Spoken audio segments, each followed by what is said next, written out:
Alright, so we have the output down here on the right. We'll scroll down, and the game on the left. You can move anywhere in this boundary box.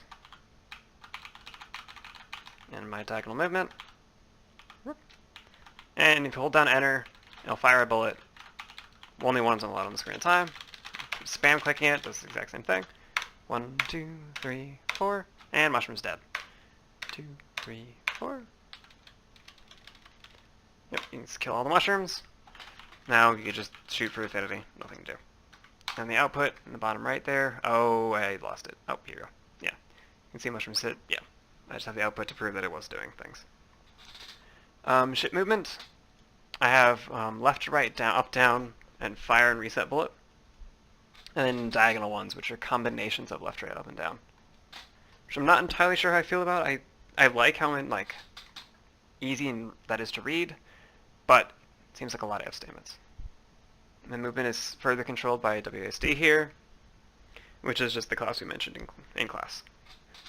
And then he also has clear controller to call the mark for destroy. Because when I found when the player's ship was dying, this thing was staying alive, so I had to make a function to call mark for destroy, because mark for destroy is private. I don't know if that's the best, but that's what I did. And the mushrooms appear, so level 1. The ship and his constructor just spawns himself correctly. On the mushrooms, I spawn through this manager, the grid manager, for like row 1, column 0, row 2, yada yada yada. This is a function that I'm intending to make be like a larger object manager, like object spawner, and have him know how to spawn objects in a grid and a row. Here he is right here. Right now, currently, he's just a sad little guy that I'm using to figure out the exact like numbers of offsets and how I want to do this. I hate this right here, that cast. That just hurts me inside, but it works for now. Mushroom is exactly as it looked like on screen.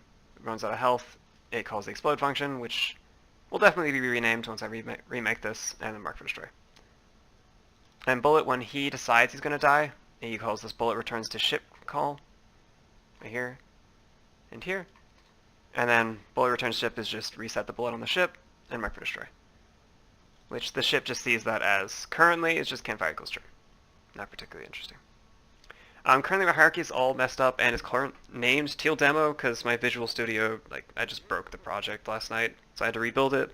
And of course I did this all without backing up to Perforce beforehand, so yeah, you told us so. Yeah, I'm going to rebuild it next week. Alright, that's it.